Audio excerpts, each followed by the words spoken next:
নিকটবর্তী হওয়া, মুখ ঘুরানো, মুতাওয়াজ্জা হওয়া। ওই যে হযরত ইব্রাহিম আলাইহিস সালাম বলেছিলেন, ইন্নী ওয়াজ্জাহতু ওয়াজহিয়া লিল্লাযী ফাতারাস সামাওয়াতি ওয়াল আরদ। জানেন আপনারা?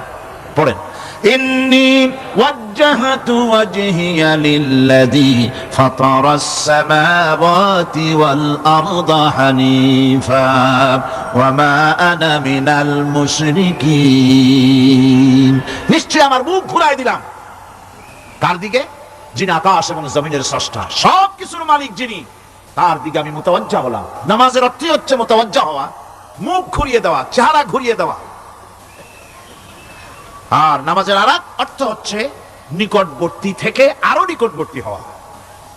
আল্লাহ রাব্বুল আলামিন বলেন, নিকটবর্তী হতে হলে ওয়াসজুদ ওয়াকতারিব, সিজদা দাও আর সিজদার মাধ্যমে আমার নিকটবর্তী হয়ে যাও। সিজদা দিলেই আল্লাহর নিকটবর্তী হওয়া যায়। কোন সুবহানাল্লাহ। সাহাবী, আল্লাহর নবীর সাহাবী প্রশ্ন করেছেন, নবীজি, বান্দা কখন আল্লাহর নিকটবর্তী হয়ে যায়? নবীজি বলেছেন, বান্দা যখন সিজদা দেয় তখন আল্লাহর বান্দার মাঝে কোনো হিজাব থাকে না, একদম আল্লাহ পাকের নিকটবর্তী হয়ে যায় বান্দা যখন সিজদায় পড়ে যায়। সুতরাং নামাজ হচ্ছে নিকটবর্তী হওয়া, সালাত এটা হচ্ছে নিকটবর্তী হওয়া। নামাজ ফরজ হওয়ার কারণ হচ্ছে এই যে মানুষ আল্লাহর বান্দা বা গোলাম হিসেবে সৃষ্টি হয়েছে, তাই একমুখী হয়ে এর বন্দিগি করা এটা হচ্ছে তার স্বাভাবিক একটা প্রকৃতি। আল্লাহ রাব্বুল আলামিন এই প্রকৃতির দাবি মিটাবার জন্যই নামাজের ব্যবস্থা করেছেন। মানুষের ফিতরত, মানুষের নেচার, মানুষের ফিতরত হচ্ছে এই যে কারো না কারো কাছে মাথা নত করা, হাত জোড় করা, মাথা নত করা, সার্বভৌমত্বের মালিক কাউকে মনে করা। হাত জোড় করতে হলে, মাথা নত করতে হলে, সার্বভৌমত্বের মালিক হিসেবে কাউকে গ্রহণ করতে হলে আল্লাহর বিকল্প কেউ আছে নাকি? ইসলামের মূল দাওয়াতটা হলো ফিতরত অনুযায়ী দাওয়াত দেওয়া হয়েছে, মানুষ যেন মাথা নত করে, গোলামি করে। এজন্য আল্লাহ রাব্বুল আলামিন বলেছেন যে আমি মানুষ এবং জিনকে সৃষ্টি করেছি, তার কারণটাই হলো মা খালাকতুল জিন্না ওয়াল ইনসা ইল্লা লিয়াবুদুন। মানুষ আর জিন জাতিকে সৃষ্টি করা হয়েছে ইবাদতের জন্য, গোলামির জন্য। ইবাদত আর গোলামি এটাই করতে হবে, গোলামি করতে হবে, দাসত্ব করতে হবে। আর এই দাসত্ব, আল্লাহর আনুগত্যই গোলামির দাওয়াত দিয়েছেন দুনিয়ার সব নবীরা। কোন নবী বলেন নাই যে আমার গোলামি করো, কেউ বলেছেন? বলেন জোরে, কেউ বলেছেন? আল্লাহ পাক বলেন, وَلَقَدْ بَعَثْنَا فِي كُلِّ أُمَّةٍ رَسُولًا أَنِ اعْبُدُوا اللَّهَ وَاجْتَنِبُوا الطَّاغُوتَ। প্রত্যেক জাতির জন্য আমি রাসূল প্রেরণ করেছি, তারা মানুষকে দাওয়াত দিয়েছেন এই কথা বলে যে এক আল্লাহর গোলামি করো, তিনি ছাড়া কোনো ইলাহ নাই, আইন দাতা নাই, বিধান দাতা নাই, তার গোলামি, তার সামনে মাথা নত করে দাও। নামাজ হচ্ছে তাওহীদের অবশ্যম্ভাবী এক বহির্প্রকাশ। তাওহীদের জন্য তাওহীদবাদী মানুষ যারা, তাদেরকে নামাজ আদায় করতেই হবে। আকীদা বিশ্বাসের দিক থেকে তাওহীদ যদি হয় পুরা দ্বীনের মূল উৎস, তাহলে আমলের দিক থেকে নামাজ হচ্ছে পুরা দ্বীনের মূল ভিত্তি। নামাজ হচ্ছে আমলের মূল ভিত্তি, এর বাস্তবায়ন ছাড়া দ্বীন পূর্ণ হয় না। নামাজ মুমিনের কেবলমাত্র একটি উত্তম আমলই নয়, বরং নামাজ হচ্ছে ঈমানের মূল ভিত্তি। যার কাছে নামাজ নাই তার কাছে কিছুই নাই।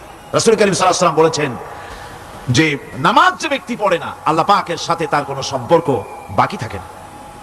সুতরাং এই নামাজটা হচ্ছে যে একমাত্র একাগ্র চিত্তে আদবের সাথে আল্লাহর সামনে রুজু হয়ে যাওয়া।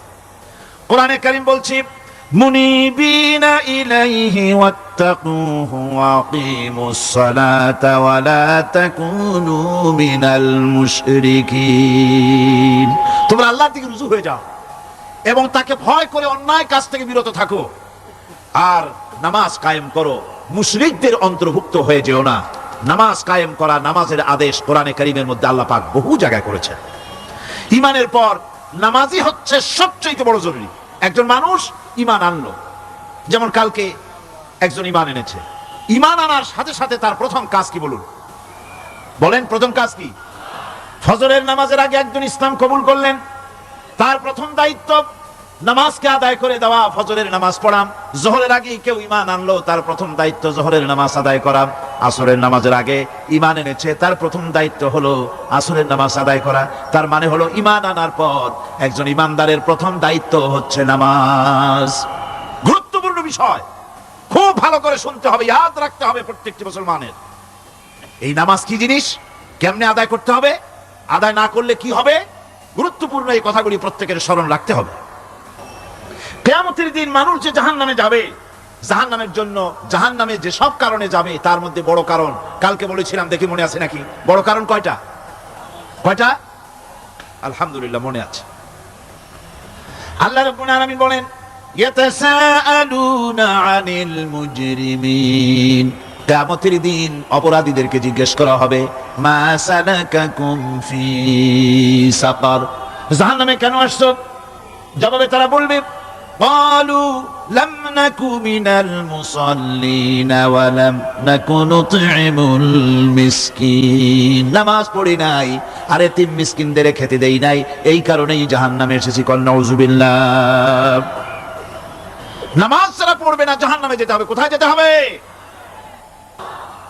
আকীদাগত দিক থেকে ঈমান হলো তাওহীদের স্বীকৃতি, আর আমলের দিক থেকে নামাজ হচ্ছে তাওহীদের বহিঃপ্রকাশ। আপনি মুসলমান তা প্রমাণ হবে নামাজ দিয়ে। নামাজহীন ঈমানের দাবি মূল্যহীন। যার নামাজ নাই তার ঈমানের দাবি করার কোনো মূল্যই নেই।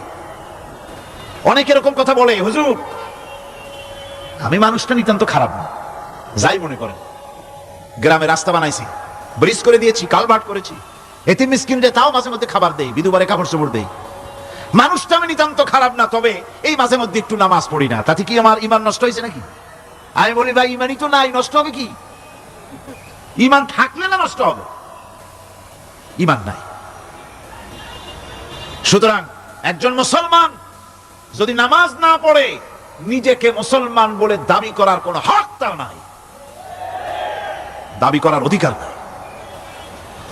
নামাজ হচ্ছে জিন্দেগি, নামাজটাই মূলত জিন্দেগি। নামাজটা কি? জিন্দেগি। আল্লাহ রাব্বুল আলামিন শিখাচ্ছেন, কুল ইন্না সালাতি ওয়া নুসুকি ওয়া মাহইয়ায়া ওয়া মামাতি লিল্লাহি রাব্বিল আলামিন। মুহাব্বতের সাথে সবাই পড়েন, কুল ইন্না সালাতি ওয়া নুসুকি ওয়া মাহইয়ায়া ওয়া মামাতি লিল্লাহি রাব্বিল আলামিন। বলো আমার নামাজ, বলো আমার নামাজ, আমার কোরবানি, আমার হায়াত, আমার মওত সবকিছুই আল্লাহ রাব্বুল আলামিনের জন্য নিবেদিত। আমার বেঁচে থাকা, আমার মরে যাওয়া সব আল্লাহর জন্য। সে আল্লাহ রাব্বুল আলামিন, তার জন্য সবকিছু নিবেদিত করতে হবে। আল্লাহ পাকের গোলাম আমাদের বানিয়েছেন, আল্লাহ আমাদের গোলামি করা লাগবে। আর গোলামির নমুনা যাকাত দিয়া, হজ দিয়া, দান দিয়া, সদকা দিয়া, কোন জিনিস দিয়ে নামাজের মতো গোলামির উৎকৃষ্ট প্রমাণ বা নমুনা আর কিছুতে নাই। আমি যে গোলাম তার উৎকৃষ্ট প্রমাণ হচ্ছে নামাজ। নামাজেই একটা মানুষ গোলামির অনুভূতিতে তাকে নিয়ে যায়। বাদশাহ হোক, মন্ত্রী হোক, পীর হোক, মওলানা হোক, মুহাদ্দিস হোক, বড় লোক হোক, গরিব হোক, পুরুষ হোক, নারী হোক, যাই হোক, নামাজে দাঁড়াইলো, একেবারে কান্দারে ধরিয়া কানের কাছে হাত দিয়া, হাত দুটো বাঁধিয়া মাথা নিচের দিকে দিয়ে দাঁড়ায় গেল। কিসের মতো? আসামির মতো, গোলামের মতো। সুবহানাল্লাহ। এদিক ওদিক তাকাইতে পারবা না, চোখটা থাকবে সেজদা যেখানে দিবা সেখানে। তাকানো নিষেধ, সেজদার দিকে তাকাও। এরপরে যখন রুকুতে গেলেন, গোলামির নমুনা হয়ে গেল। গোলামের এরকম মাথা নিচু করে থাকতে হয় প্রভুর সামনে। গেলেন, রাজা, বাদশাহ, বড় লোক, সব অহংকার চূর্ণ হয়ে গেল। নাক আর কপাল দিয়া আমার মাবুদের দরবারে মাথাটা লাগাই দিলাম জমিনের উপরে। সুবহানাল্লাহ। আমি আমার ভাষায় বলি, আমি আমার ভাষায় কথাটা এভাবে বলি, এই জমিনটা যদি কাগজ হয় আর আমার নাকটার কপালটা যদি কলম হয়, তাহলে আমি যে গোলাম দৈনিক 5 বার আমার নাক আর কপাল দিয়া জমিন নামক কাগজের উপরে দাস খতের উপরে দৈনিক 5 বার নাকার কপাল দিয়া সই করে দেই, আল্লাহ আমি তোমার গোলাম, আর কারো গোলাম নই, আমি একমাত্র তোমার গোলাম। ঘুমের থেকে উঠে সেজদা দিয়ে বলি, দুপুরের সময় কাজ ফালাইয়া আরেকবার বলি, বিকেল আসার আগে আসলে আরেকবার বলি, দিন যখন শেষ হয় আরেকবার বলি, রাতে যখন শুতে যাই আরেকবার সেজদা দিয়া ঘোষণা করি, মাবুদ আমি তোমার গোলাম। সুবহানাল্লাহ। নামাজ হচ্ছে ইসলামের গণ্ডির মধ্যে প্রবেশের প্রমাণ। কোরআনে কারীম বলছে, ফাইন তাবু ওয়া আকামুস সালাতা ওয়া আতাউজ যাকাতা ফাইখওয়ানুকুম ফিদ্দীন। সূরা তওবা এসেছে, তারা যদি তওবা করে আর নামাজ কায়েম করে, যাকাত যদি আদায় করে, তাহলে এখন তোমাদের সে দ্বীনি ভাই, এখন ভাই হয়ে গেল। একটু আগে ছিল কাফের মুশরিক, এখন তোমার দ্বীনি ভাই। দ্বীনের গণ্ডির মধ্যে প্রবেশ করা, কলেমা পড়ার সাথে সাথেই নামাজ। নামাজ হচ্ছে দ্বীনের প্রধান গেট, দ্বীনের প্রধান তোরণ। দ্বীনের মধ্যে প্রবেশ করার জন্য এই গেট দিয়ে প্রবেশ করতে হবে। সুতরাং এই নামাজের এতই গুরুত্ব দেওয়া হয়েছে। ইসলাম যদি ক্ষমতায় আসে, আল্লাহ যেন এনে দেন, জোরে কোন আমিন। ইসলাম যদি ক্ষমতায় এসে যায়, রব্বুল আলামিন তাফসীরে মাহফিল কোরআন সামনে নিয়ে আশা করে তোমার দরবারে দোয়া করি, এই বিশাল জনসমুদ্রের দোয়া কবুল করো মাবুদ গো, এই বাংলাদেশকে ইসলামের দেশ বানাইয়া দাও। দেশটা যদি ইসলামের হয়ে যায়, আইন যদি আল্লাহর হয়, শাসন যদি সৎ লোকেরা করে, রব্বুল আলামিন কোরআন শরীফে বলেন, তাহলে তারা 4টা কাজ করবে। আল্লাযীনা ইমাক্কান্নাহুম ফিল আরদ আকামুস সালাতা ওয়া আতাউজ যাকাত ওয়া আমারু বিল মা'রুফি ওয়া নাহাউ আনিল মুনকার। মুমিনরা ক্ষমতায় এসে প্রথম যে কাজটা করবে, প্রথমে ক্ষমতায় এসেই নামাজ বাধ্যতামূলক করবে। প্রথম কি? ওয়াজ নসিহতে অনুরোধ করা হবে না, বাবাজিরা আল্লাহর রাস্তায় নামাজটা পড়ে না। রেডিও এবং টেলিভিশনের মাধ্যমে রাষ্ট্রপ্রধান অর্ডার করে দিবেন, যারা আকেল বালিগ সকলের জন্য নামাজ বাধ্যতামূলক, নামাজ পড়তেই হবে, এটা অর্ডার। বেলা যখন 1টা বেজে যাবে, বেলা যখন 1টা বাজবে, সমস্ত মসজিদে আজান শুরু হয়ে যাবে। আজানের সাথে সাথে অফিস, আদালত, কল কারখানা, ক্ষেত খামার, শিক্ষাঙ্গন সব ডেডলক হয়ে যাবে। আধা ঘন্টার জন্য বন্ধ হয়ে যাবে। যারা মুসলমান অফিসে, কলেজে, ইউনিভার্সিটিতে, সর্বত্র তারা নামাজের জন্য প্রস্তুতি নেবেন। আধা ঘন্টার ভিতরে নামাজ আর খানা সেরে আবার কলেজ চলবে, বিশ্ববিদ্যালয় চলবে, কল চলবে, কারখানা চলবে, ক্যান্টনমেন্ট চলবে, সেক্রেটারিয়েট চলবে, সব আপন গতিতে চলতে থাকবে। আল্লাহর রহমত, বরকত আকাশ ফেড়ে নাজিল হয়ে যাবে। আর এই অর্ডার যে দেওয়া হবে, নামাজ পড়বেন সেখানে। থানায় যখন আজান হবে, থানায় আজান হয়ে গেছে, থানার স্টাফ, পুলিশ যারা আছে জামাতে খাড়া হয়ে যাবে, ইমামতি করবেন ওসি সাহেব। এসপির অফিসে এসপি সাহেব ইমামতি করবেন, ডিসি সাহেব তার অফিসে ইমামতি করবেন, মন্ত্রী সেক্রেটারিয়েট ইমামতি করবেন, প্রেসিডেন্ট বঙ্গভবন ইমামতি করবেন, বিশ্ববিদ্যালয়ের ভাইস চ্যান্সেলরের ইমামতিতে সে জায়গার মুসলমান ছাত্র ছাত্রী, শিক্ষক শিক্ষয়িত্রী এক জামাতে নামাজ আদায় করবে। এই যদি হয় চিত্র দেশের, অপরাধ থাকবে? থানায় ওসি সাহেব নিজেই যদি জামাতের ইমামতি করেন, এইভাবে নামাজ আদায় করেন, পুলিশদের নিয়ে জামাতে, ঘুষ আর খাবে তারা? এসপি সাহেবের অফিসে, ডিসি সাহেবের অফিসে মন্ত্রীরা যদি ভাবে নামাজ কায়েম করে, তাহলে কি অন্যায় অপরাধ কিছু থাকবে সমাজে? থাকবে না। সুতরাং নামাজ বাধ্যতামূলক করে দেওয়া হবে।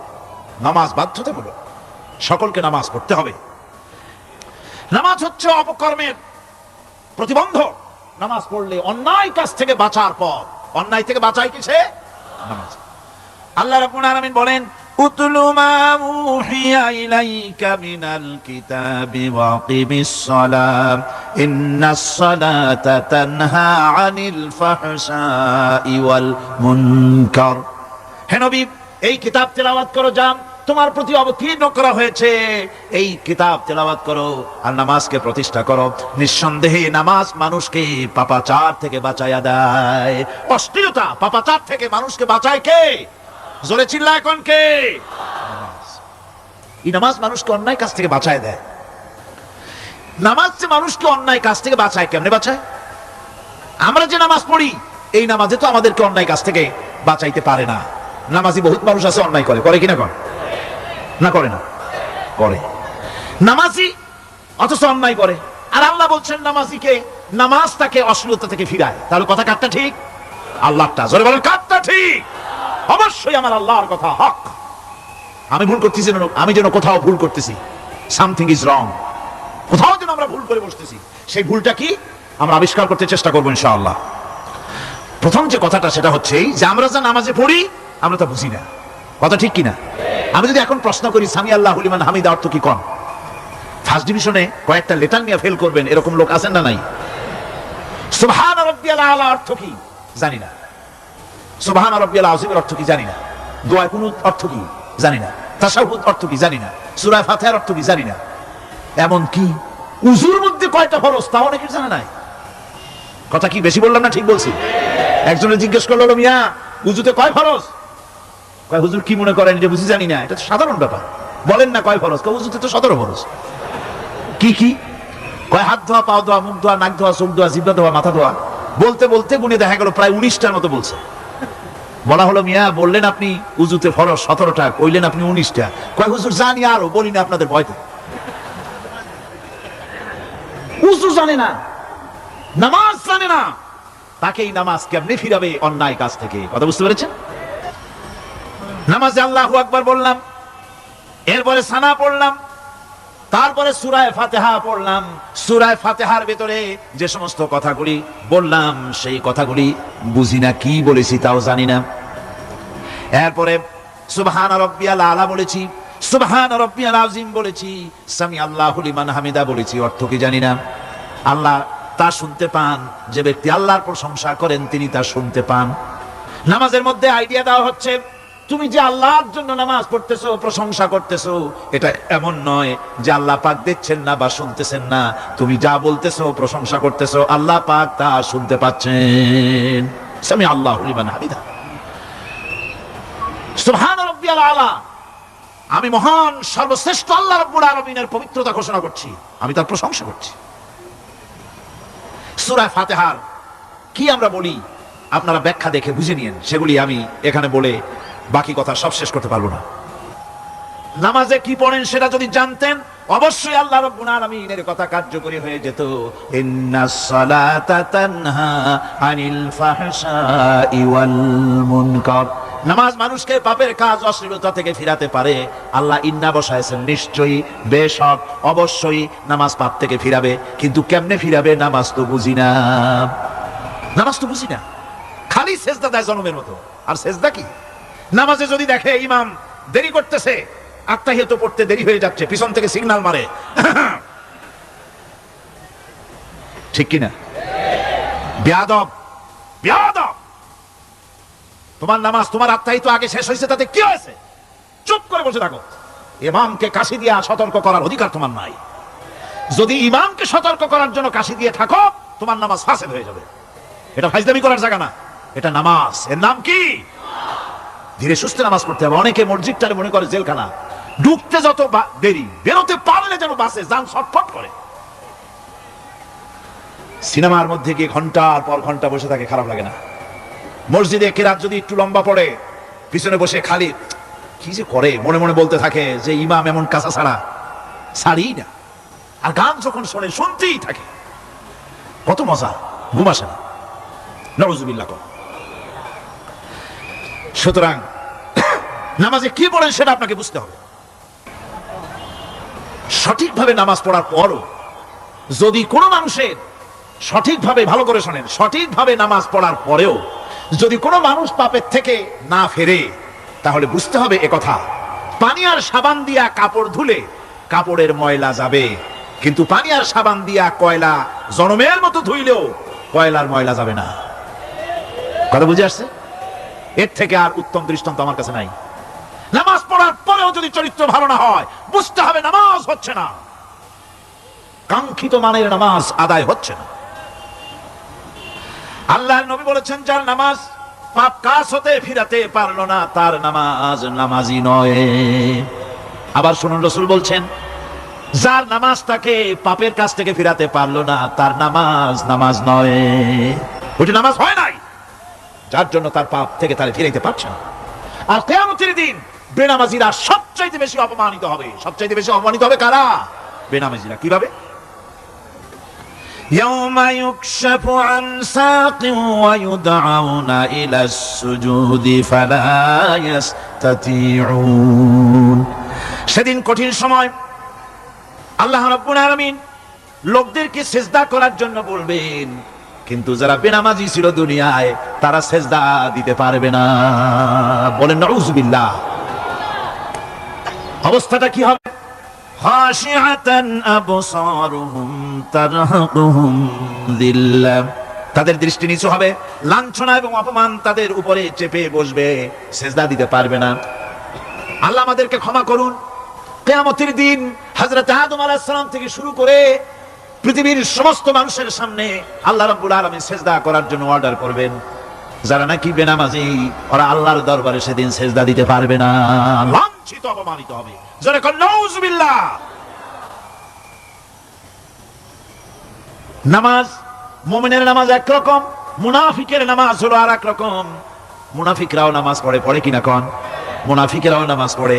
মুনাফিকেরা যখন নামাজ পড়তে যায় আল্লাহ রাব্বুল আলামিন বলতেছেন ওয়া ইযা কামু ইলাস সালাতি কামু কুসালা। মুনাফিকেরা যখন নামাজ পড়তে দাঁড়ায়, নামাজে আসে ঠিক তারা, কিন্তু নামাজের জন্য দাঁড়ায় খুব শৈথিল্য ভাবে, শৈথিল্য ভাবে দাঁড়ায়, কাহিলি সুস্তি, এ জায়গা চুলকায়, পায়জামা ধরে টান দেয়, টুপিটা ঘুরে আয়, এদিক ওদিক তাকায়। মুনাফিকের নামাজ দেখলেই ঠিক পাওয়া যায় যে বেটা মুনাফিক।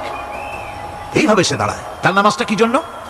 ইউরাউনান নাস ওয়া লা ইয়াযকুরুনাল্লাহা ইল্লা কালিলা। তাদের নামাজ হচ্ছে মানুষকে দেখাবার নামাজ। নাউযুবিল্লাহ। এখন দেখবেন এই মৌসুম আসছে, নামাজের মৌসুম, বেনামাজিদের নামাজের মৌসুম। জনসভা হচ্ছে, নির্বাচন আসতেছে, নামাজে রক্ত হয়ে গেছে, তাড়াতাড়ি আজান হয়ে গেল, টুপি না থাকলে রুমাল একটা মাথায় দিল, উযু আছে কি না আছে, আল্লাহু আকবার, যা আছে কপালে হয়ে যাক। মানুষকে দেখাবার জন্য এরা নামাজ পড়ে। এরা আল্লাহর শরণার্থে নামাজ খুব কম লোকই করে। এরা হচ্ছে মুনাফিক। দুনিয়া এবং আখিরাতে কল্যাণের জন্য একমাত্র মাধ্যম হচ্ছে নামাজ। দুনিয়াও যদি কল্যাণ চাই, আখিরাতেও যদি কল্যাণ চাই, তাহলে এর জন্য কি করতে হবে? কি করতে হবে? আমার কথা নয়, আল্লাহ রাব্বুল আলামিনের কথা শুনুন। রব্বুল আলামিন বলেন قد أفلح المؤمنون الذين هم في صلاتهم خاشعون والذين هم للزكاة فاعلون والذين هم لفروجهم حافظون। নিশ্চিতভাবে সেই সব মুমিন কল্যাণ লাভ করবে, নিশ্চিতভাবে।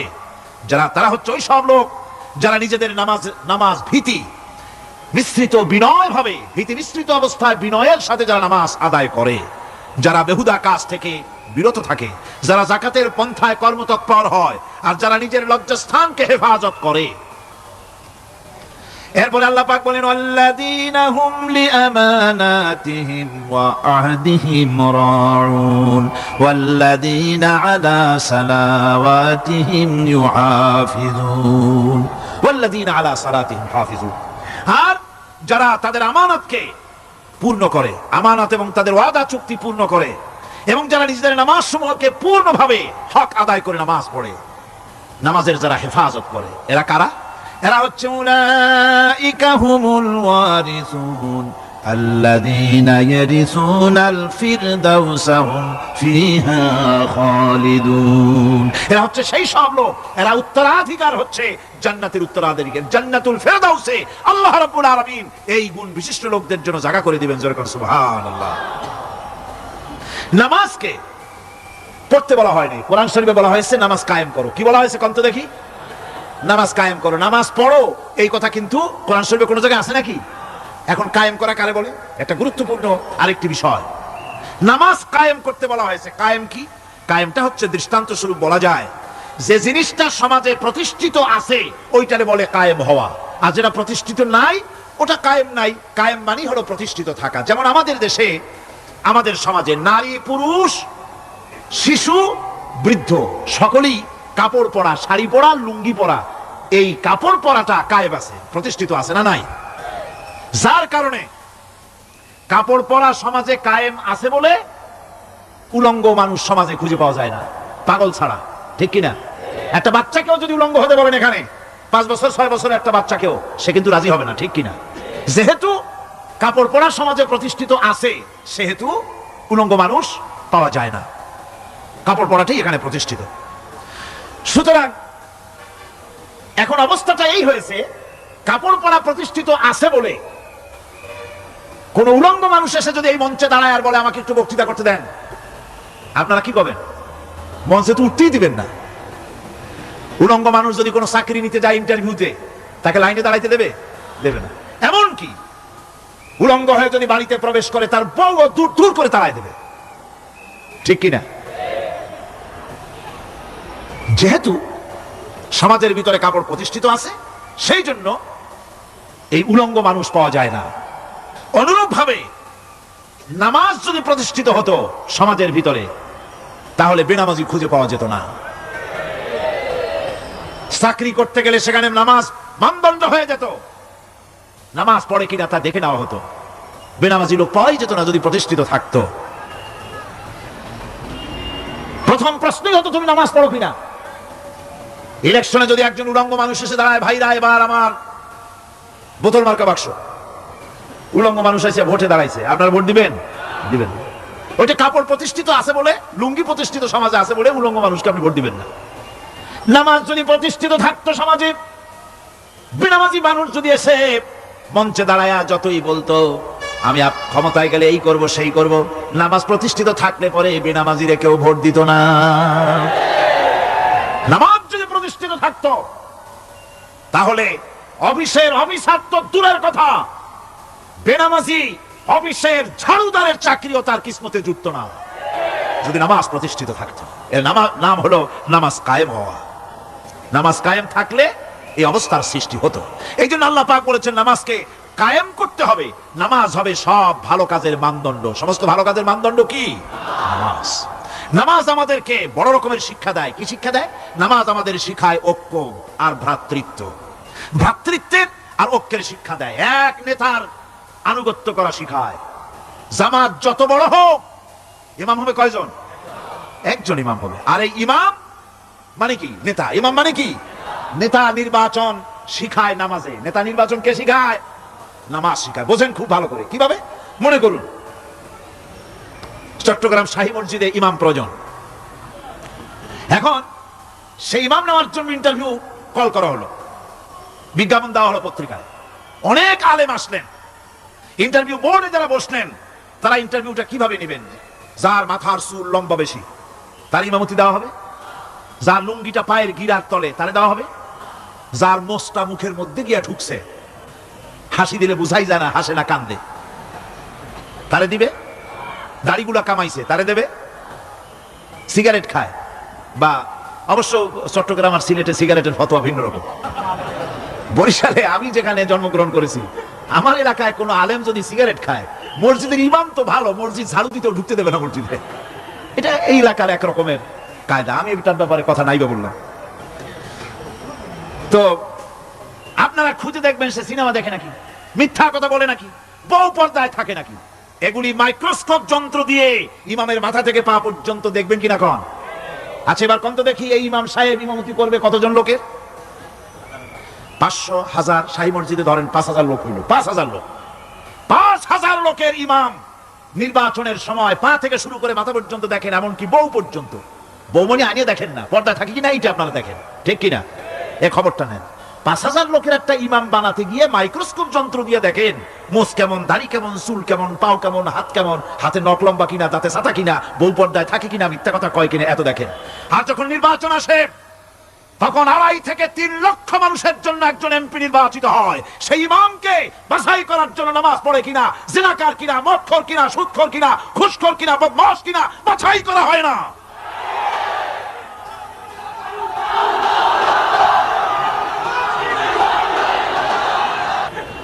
নামাজ আমাদেরকে এটা শিখায়, ইমাম কেমনে বানাইতে হবে। কন সুবহানাল্লাহ।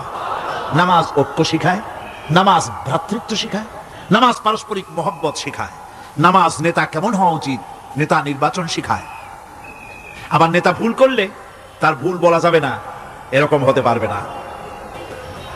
নামাজের ভিতরে ইমাম যদি ভুল করলে আপনি লোকমা দিবেন, সুবহানাল্লাহ, আল্লাহু আকবার বলবেন। যদি তিনি সংশোধন না হলেন আবার দেন, তাতেও সংশোধন হলো না আবার দেন।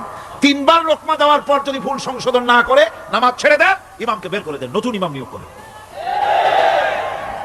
যারা ক্ষমতায় যাবে, আপনি রাষ্ট্রের ইমাম যারা বানাবেন, সেই রাষ্ট্রীয় ইমাম যদি জনগণের ইচ্ছার বিরুদ্ধে যদি চলে, 1 বার লোকমান দেন, 2 বার লোকমান দেন, 3 বার দেন, তারপরেও যদি না নামে, ঘাট ধরে নামে না। নামাজ আপনাকে নেতা নির্বাচন, নেতাকে প্রতিষ্ঠিত রাখা, নেতার আনুগত্য আপনাকে শেখায়। নামাজ লাইন সোজা করে দাঁড়াতে হবে। লাইন যদি বাঁকা করেন, আপনার কলজেটা ওরকম বাঁকা হয়ে যাবে। নাউযুবিল্লাহ। নামাজের কাতারে যার কারণে নামাজের কাতার বাঁকা হবে, পুরা কাতারের জন্য আল্লাহর কাছে ওই লোকটা দায়ী হয়ে যাবে। নামাজ শৃঙ্খলা শিখায়। সুবহানাল্লাহ কইতে ইচ্ছা করে না? নামাজ শৃঙ্খলা শিখায়, শৃঙ্খলা বোধ শিখায়। সোজা হয়ে দাঁড়ায়। তারপরে ঐক্য এবং মহব্বত শিখায়। নামাজের ভিতরে যখন দাঁড়ায় গেলেন, আমির দাঁড়ালো, ফকির দাঁড়ালো, মন্ত্রী দাঁড়ালো, তার ড্রাইভারও দাঁড়ায় গেল, একই কাতারে দাঁড়ায় গেছে। নামাজ পড়তে গিয়ে ড্রাইভারের পাও গিয়ে লেগেছে মন্ত্রীর গায়ে। নামাজ শেষ হওয়ার পর মন্ত্রীর বাবার ক্ষমতা নাই এ কথা বলার যে বেটা ড্রাইভার সলিমুদ্দিন, তোর পাও লেগেছে আমার পায়ে, তোর চাকরি শুদ্ধা দোজকে পাঠায় দেব। পারবে বলতে? পারবে না। মিয়া মন্ত্রী সাহেব, এটা তোমার সেক্রেটারিয়েট না, এটা আল্লাহর ঘর। এটা কার ঘর? এক হি সাপ মে खड़े हो गए महमूद अयाज, एक ही सब में खड़े हो गए महमूद अयाज, न कोई बंदा रहा न कोई बंदा नवाज। একই কাতারে দাঁড়িয়ে গেছে সম্রাট মাহমুদ আর চাকর আয়াজ। এখন সম্রাট মাহমুদও নাই, চাকর আয়াজও নাই, সম্রাট আর চাকর দুজনই আল্লাহ পাকের গোলাম হয়ে গিয়েছে। তুমি মসজিদে এসেছো, তুমি আল্লাহর গোলাম। কার গোলাম? আল্লাহ পাকের গোলাম। এই জিনিস শিখায় নামাজ। নামাজ শিখায় মানুষকে পাঞ্চুয়ালিটি, নিয়মানুবর্তিতা, সময়ের জ্ঞান শিখায় নামাজ। নামাজ মানুষকে কি শিখায়? আল্লাহ রাব্বুল আলামিন বলছেন, ইন্নাস সালাতা কানাত আলাল মুমিনিনা কিতাবাম মাওকুতা। নিঃসন্দেহে নামাজ মুমিনদের নিয়মানুবর্তিতার সাথে ফরজ করা হয়েছে, তাদের উপরে নিয়মানুবর্তিতার উপরেই, সময়ের উপরে নামাজকে ফরজ করা হয়েছে। আপনার আন্দাজ মতো আপনি পড়তে পারবেন না, সময় মতো পড়তে হবে, আউয়াল ওয়াক্তে পড়তে হবে। আমার দেশের মসজিদগুলিতে ফজরের নামাজ পড়া হয় এমন সময় পূর্ব দিক ফর্সা হয়ে যায়। ইমাম সাহেব যদি ভুল করেন, নামাজ যদি দোহরাতে যান, তাহলে সূর্য উদয় হয়ে যাবে, এমন অবস্থা। নামাজ এত দেরিতে পড়া হয়। প্রত্যেক ওয়াক্তের নামাজ আউয়াল ওয়াক্তে পড়ার জন্য রাসূল সাল্লাল্লাহু আলাইহি ওয়াসাল্লাম তাগিদ করেছেন। সময়ের দিকে লক্ষ্য রাখতে বলা হয়েছে। যেই জাতি, লক্ষ্য করুন, যে জাতি দৈনিক 5 বার টাইমলি, অক্তমতো, সময় মতো নামাজ আদায় করতে হয়, দুর্ভাগ্যজনক সত্য, সেই জাতির কাছে সময়ের কোনো দাম নাই। সময়ের দাম নাই। 9টার গাড়ি কয়টা আসবে? 9টার গাড়ি কয়টা আসবে? একদিন দেখা গেল সত্যি 9টার সময় এসে গেছে। যাত্রীরা বলছে মাশাআল্লাহ, অন্তত একটা দিন তো 9টার সময় আসলো। স্টেশন মাস্টার বলছে না, খুশি হওয়ার কারণ নাই, আজকের না, এটা গতকালকেরটা। আমার আমেরিকার সফরের সময়, যে বাড়িতে আমি আমেরিকায় থাকি, কুইন্স এলাকায়, নিউ ইয়র্ক সিটিতে, সে বাড়িওয়ালা চাকরি করে। সে আমাকে বলল 10টি বছর আমি একটা ট্রেনে যাতায়াত করি। সে বলছে রাত 3:45 ট্রেনটা আসে, ওই ট্রেনে চড়ে সে তার কর্মস্থলে যায়। বললো 10টা বছর আমি এখানে আছি, 10 বছরের ভিতরে এই ট্রেনটা 1 মিনিটের জন্য এদিক ওদিক করলো না, ঠিক 3:45 এসে হাজির হয়ে গেছে। ঝড় হোক, বৃষ্টি হোক, স্নো পড়ুক, বরফ পড়ুক, টাইমলি চলতেছে। দুনিয়ায় ভিন্ন জাতিরা যে উন্নতি করে, তার পেছনে সময়ের জ্ঞান তাদের অনেক বেশি আমাদের থেকে। কথা ঠিক কিনা? আমাদের সময়ের জ্ঞান নাই, সময়ের কোনো মূল্য আমরা দেই না। 2টার সময় মিটিং হবে, মন্ত্রী সাহেব আসেন 5টার সময়, ঠিক কিনা? বক্তৃতার জন্য সময় দেওয়া হয়েছে 20 মিনিট, নাহমাদু ওয়া নুসাল্লি আলা কইয়া সুর দিয়া 35 মিনিট গেছে নাহমাদু কইতে কইতে। সময় 20 মিনিট, তার মনেই নেই। এই যে সময়ের জ্ঞান নাই, এটা ব্যর্থতা। নামাজ মানুষকে সময়ের জ্ঞান শিখায়। কোন আলহামদুলিল্লাহ। এই সময়ের জ্ঞান আমাদেরকে শিখতে হবে। এবার আমি আপনাদের সামনে বলতে চাই, আল্লাহর নবী জনাবে মুহাম্মদ রাসূলুল্লাহ সাল্লাল্লাহু আলাইহি ওয়াসাল্লাম নামাজের ব্যাপারে কি বলছেন। এতক্ষণ তো আল্লাহর কথা শোনালাম, কার কথা শোনাইছে? আমার আল্লাহর নবী বলেন, নবীকে প্রশ্ন করা হলো, ইয়া রাসূলুল্লাহ আইয়ু শাইইন আহাব্বু ইনদাল্লাহি ফিল ইসলাম, ইসলামের মধ্যে আল্লাহর কাছে কোন জিনিসটা বেশি প্রিয়? আল্লাহর কাছে ইসলামের কোন জিনিসটা বেশি প্রিয়? হুজুর বললেন, as-সালাতু লিওয়াক্তিহা, মান তারাকা সালাতান ফালা দীনা লাহু ওয়াস-সালাতু ইমাদুদ্দিন। আল্লাহর কাছে সবচাইতে বেশি প্রিয় হচ্ছে নামাজ। সবচাইতে প্রিয় কি? নামাজ। ওয়াক্ত মতো নামাজ আদায় করা আল্লাহ পাকের বেশি প্রিয়। আর এই নামাজ হচ্ছে দ্বীনের খুঁটি। এটা দ্বীনের কি খুঁটি? এই যে খুঁটিগুলো আছে, খুঁটিগুলো ফালাই দিলে তারপর আপনার এই প্যান্ডেল থাকবে? থাকবে না। বিল্ডিং এর পিলার ভেঙে দেন, বিল্ডিং টিকবে? ঘরের খুঁটিগুলি উড়াই ফেলেন, ঘর টিকবে? টিকবে না। দ্বীনের খুঁটি হচ্ছে নামাজ। লা দীনা লিমান লা সালাতা লাহু, যার কাছে দ্বীন নাই, যার কাছে নামাজ নাই, তার কাছে কি নাই? দ্বীন নাই, ঈমান নাই। আল্লাহর নবী বলেছেন, ওয়ান জাবির রাদিয়াল্লাহু তাআলা আনহু قال قال رسول الله صلى الله عليه وسلم بين العبد وبين الكفر ترك الصلاة। আল্লাহ পাকের নবী বলেন, আল্লাহর বান্দার মুমিন, আল্লাহর বান্দার কাফের, দুইজনের মধ্যে পার্থক্য হলো যে ব্যক্তি নামাজ পড়ে সে আল্লাহর গোলাম, যে নামাজ পড়ে না সে কাফের হয়ে গেল। যে নামাজ পড়লো না সে কাফের হয়ে গেল।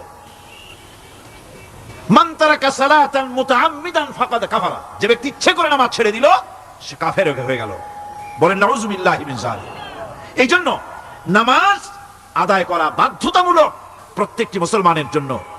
রাসূল করিম সাল্লাল্লাহু আলাইহি সাল্লাম একটা দৃষ্টান্ত দিয়েছেন। কারো বাড়ির সামনে যদি একটা নাহার থাকে, একটা পুকুর থাকে, একটা খাল থাকে প্রবাহিত, এতে যদি ওই বাড়িওয়ালা দৈনিক 5 বার গোসল করে, তাহলে তার গায়ে কি কোনো ময়লা থাকে?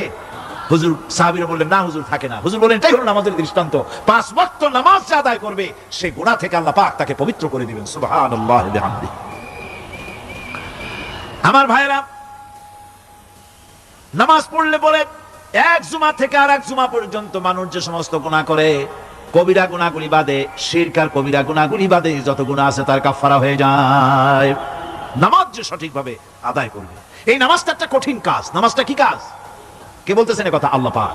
ওয়া ইন্নাহা লাকাবীরাতুন ইল্লা আলাল খাশিঈন। নামাজ একটা ভারী জিনিস, একটা কঠিন জিনিস। কাদের জন্য কঠিন নয়? যারা নাকি আল্লাহ পাককে ভয় করে। আল্লাযীনা ইয়াযুন্নুনা আন্নাহুম মুলাকু রাব্বিহিম ওয়া আন্নাহুম ইলাইহি রাজিউন। যারা নাকি একথা মনের ভিতরে ধারণা করে যে আল্লাহ রাব্বুল আলামিনের দরবারে আমার হাজির হওয়া লাগবে, মোলাকাত করা লাগবে, এই চিন্তা যারা করে তাদের জন্য নামাজ মোটেই কষ্টকর নয়, নামাজ মোটেই তাদের জন্য অসহনীয় নয়, বোঝা নয়, ভার নয়। তারা নামাজ আদায় ঠিকই করবে। এই জন্যে বিবি বাল বাচ্চা সকলকে নামাজের জন্য তাগিদ করতে হবে। যত ভাই এখানে এসেছেন নিজেরা পড়বেন, বিবি বাল বাচ্চাকে তাকিদ করবেন। আল্লাহ পাক বলছেন, ওয়ানজির আশীরাতাকাল আকরাবিন, তোমার নিকটবর্তী যারা আছে তাদেরকে তুমি আল্লাহর ভয় দেখাও। নামাজের জন্য তাদেরকে বলো, আল্লাহর ভয় তাদের অন্তঃকরণের মধ্যে সৃষ্টি করে দাও। আর এই নামাজ পড়তে হবে জামাতের সাথে। নামাজ পড়তে হবে কিছুর সাথে? জামাতের সাথে। রাসূল করিম সাল্লাল্লাহু আলাইহি ওয়াসাল্লাম বলছেন, হুজুরের কাছে, আল্লাহর নবীর কাছে, হযরত আবু হুরায়রা রাদিয়াল্লাহু তাআলা আনহু হাদিসটি বর্ণনা করেছেন। হুজুরের কাছে একজন অন্ধ লোক এলো। সেই অন্ধ লোক এসে বললেন, হুজুর, আমি তো চোখে দেখি না, জামাতের যে গুরুত্বের কথা আপনি বললেন, আমাকে কি রুখসুত দেওয়া যায় নাকি? আমি অনেক সময় সাথী সঙ্গী পাই না, আমাকে কি রুখসুত দেওয়া যায় নাকি? হুজুর বললেন, হ্যাঁ, তোমাকে রুখসুত দেওয়া গেল।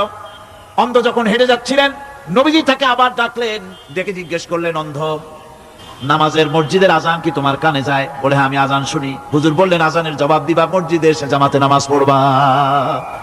একজন অন্ধকে রুখসুত দেওয়া হয় নাই। মসজিদে আজান শোনার পর ঘরে বসে যদি নামাজ আদায় করেন, নামাজের হক আদায় হবে না। হুজুর সাল্লাল্লাহু আলাইহি ওয়াসাল্লাম বলেছেন, মসজিদে আজান হওয়ার পর যে ব্যক্তি ঘরে বসে নামাজ পড়ে, আমার ইচ্ছা হয় ঘরটা আগুন দিয়ে জ্বালাই দেই। কে বলতেছেন? রাহমাতুল লিল আলামিন বলতেছেন। রাহমাতুল লিল আলামিন বলতেছেন, ঘরের মধ্যে যদি মেয়ে লোক আর বাচ্চারা যদি না থাকতো, তাহলে আমার ইচ্ছা হয় আমি বলি, আগুন দিয়ে ঘরটারে জ্বালায় দাও। এই ঘরের মহব্বতেই তো সে বাইর হয় না। নামাজের এত বড় গুরুত্ব দেওয়া হয়েছে।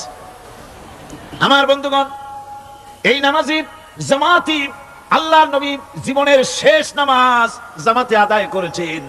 জীবনের শেষ নামাজটাও জামাতে আদায় করলেন। তখন তার এমন অবস্থা, এত অসুস্থ, দাঁড়াতে পারেন না, হাঁটতে পারেন না, দুইজন সাহাবীর কান্দের উপরে ভর করে তারপরে বহু কষ্ট করে মসজিদে গিয়ে নামাজ আদায় করেছেন, খুতবা দিয়েছেন। বললেন, খুতবা দিতে গিয়ে বললেন, আজ থেকে মসজিদে নববীর চতুর্দিকের সকলের দরজা বন্ধ হয়ে যাবে, শুধু আবু বকরের দরজাটা খোলা থাকবে। আল্লাহর নবী বললেন, আল্লাহ রাব্বুল আলামিন এই পৃথিবীতে তার এক বান্দাকে জাগতিক সব সম্পদ দিতে চেয়েছিলেন, কিন্তু সে বান্দা সব জাগতিক সম্পদকে উপেক্ষা করে মাবুদের সঙ্গে দেখা করা বেশি জরুরি, বেশি পছন্দ মনে করেছেন। এতটুকুন কথা নবীজি বললেন, কেউ কিছু বুঝতো না। হযরতে আবু বকর রাদিয়াল্লাহু তাআলা আনহু হুজুরের এই কথা শুনে কাঁদতে কাঁদতে তিনি অস্থির হয়ে যাচ্ছেন। সাহাবীরা চিন্তা করলেন, হুজুর কান্না কার কথা বলেছেন, তাতে কান্নার কি আছে? বয়োবৃদ্ধ জ্ঞান বৃদ্ধ হযরতে আবু বকর রাদিয়াল্লাহু তাআলা আনহু বুঝতে পেরেছেন এই পৃথিবীর সব সম্পদ তো আল্লাহ হুজুরকেই দিতে চেয়েছিলেন। তিনি সমস্ত সম্পদকে উপেক্ষা করে তার মাবুদের সঙ্গে দেখা করার জন্য প্রস্তুতি নিয়েছেন। তার মানে হলো আল্লাহর নবী বিদায় হয়ে যাবেন, আমরা নবী থেকে এতিম হয়ে যাব। নবীজি ঘরের মধ্যে প্রবেশ করলেন, প্রচন্ড জ্বর এলো। এই প্রচন্ড জ্বর নিয়ে তিনি শুয়ে আছেন, কখনো বেহুশ কখনো হুশ। এর মধ্যে সারা আযান হয়ে গেল। সাহাবীরা বহুক্ষণ অপেক্ষা করে হযরত আবু বকরের ইমামতিতে নামাজ শুরু করলেন। হুজুরের হুশ এলো, প্রশ্ন করলেন, আয়েশা রে, এখন কোন সময়? হযরত আয়েশা বলেন, ইয়া রাসূলুল্লাহি, মসজিদে নববীতে নামাজ শুরু হয়ে গেছে। সাহাবীরা অনেকক্ষণ অপেক্ষা করে আমার বাবার ইমামতিতে নামাজ পড়তেছে সবাই, কিন্তু সাহাবীরা কেঁদে কেঁদে নামাজের মধ্যেই কাঁদতে কাঁদতে অস্থির হয়ে যাচ্ছে। তাদের মনে ধারণা হয়েছে নবীজির পেছনে নামাজ পড়ার কিসমত থেকে তারা মাহরুম হয়ে গেল। নবীজি বলেন, আয়েশা দরজা খুলে দাও আর আমার মাথাটা একটু উঁচু করে ধরো, আমি একটু নামাজের দৃশ্যটা দেখি। দরজা খুলে দেওয়া হলো, নবীজির মাথা উঁচু করে ধরা হলো। নামাজের জামাতের দৃশ্য দেখে নবীজি আবার শুয়ে পড়লেন। হযরতে মা আয়েশা লক্ষ্য করে দেখেন নবীজির দুই চোখের কোণা দিয়া পানি পড়তেছে। মা আয়েশা জিজ্ঞেস করেন, ইয়া রাসূলুল্লাহ, নামাজের দৃশ্য দেখে চোখে কেন পানি এলো? হুজুর বলেন, আয়েশা রে, এটা কোনো দুঃখের পানি নয়, এটা তৃপ্তির পানি। এই যে জামাত নামাজ পড়তেছে লোকেরা, এই জামাত কায়েমের জন্য তায়েফের ময়দানে অনেক রক্ত আমার ঝরেছে। উহুদের ময়দানে দান্দান মুবারক শহীদ হয়েছে, সাহাবায়ে কেরাম জীবন দিয়েছে। এই যে জামাত আমি দেখতে পেলাম, ভবিষ্যতের একটা ছবি যেন চোখে ধরা পড়লো। আমার মনে হলো কিয়ামত পর্যন্ত এই পৃথিবীতে আমার যত উম্মত আসবে তারা এইভাবে করে জামাতে নামাজ আদায় করবে। নবীজি মাথার কাছে মালাকুল মউত যখন এসে গেছেন, আমার ভাইরা, এই পৃথিবীতে যত নবীরা এসেছিলেন মৃত্যুর সময় সমস্ত নবীরা শেষ কথা যেটা বলেছেন, হাদিস, সমস্ত নবীরা উম্মতের জন্য মৃত্যুর মুহূর্তে শেষ কথা যেটা বলেছেন সেটা হলো আসসালাত, আসসালাত, নামাজ, নামাজ। আমার নবী যখন বিদায় হয়ে যান, বিদায় মুহূর্তে মেয়ের কথা বললেন না, কলিজার টুকরা নাতির কথা বললেন না, জামাইয়ের কথা বললেন না, স্ত্রীর কথা বললেন না, মৃত্যুর সময় শেষ কথা বললেন আসসালাত, আসসালাত ওয়া মা মালাকাত আইমানুকুম, নামাজ, নামাজ, আমার উম্মতেরা নামাজ, আমার উম্মতেরা নামাজ ছেড়ে দিও না, নামাজ। যেই নবী উম্মতের জন্য এত কাঁদলেন, নামাজের জন্য এত কথা বলে গেলেন, আল্লাহ রাব্বুল আলামিন নামাজের জন্য এত নির্দেশ করলেন, নবী ইন্তেকালের সময় নামাজের কথা বলে দিলেন, সেই মুসলমান আজ নামাজ আদায় করে না। নামাজ পড়ে তো নামাজ শুদ্ধ হয় না। হযরতে হুযায়ফা রাদিয়াল্লাহু তাআলা আনহু তিনি একবার ইয়েমেন সফর করেছিলেন, এক মসজিদে নামাজ পড়লেন। একজনকে তিনি নামাজ পড়তে দেখলেন, নামাজ পড়তে দেখে তিনি অপেক্ষা করলেন। লোকটার নামাজ হয়ে যাওয়ার পর তিনি প্রশ্ন করলেন, আল্লাহর বান্দা, তুমি কতদিন এরকমের নামাজ পড়তেছো? তিনি বললেন, প্রায় 40 বছর তো হবে আমি এরকম নামাজ পড়তেছি। হযরতে হুযায়ফা বলেন, তুমি কি আমারে চেনো? কয়, না, চিনি না। হযরত হুযায়ফা বললেন, আল্লাহর বান্দা শোনো, আমি হচ্ছি আল্লাহর নবী মুহাম্মদুর রাসূলুল্লাহ সাল্লাল্লাহু আলাইহি ওয়াসাল্লামের সাহাবী হুযায়ফা। ও আল্লাহর বান্দা, তুমি যেভাবে নামাজ পড়েছো এই রকম যদি 40 বছর নামাজ পড়ে থাকো, আল্লাহর কসম করে বলি, নবীজি যে নামাজ শেখাইছেন তোমার সে নামাজ হয় নাই।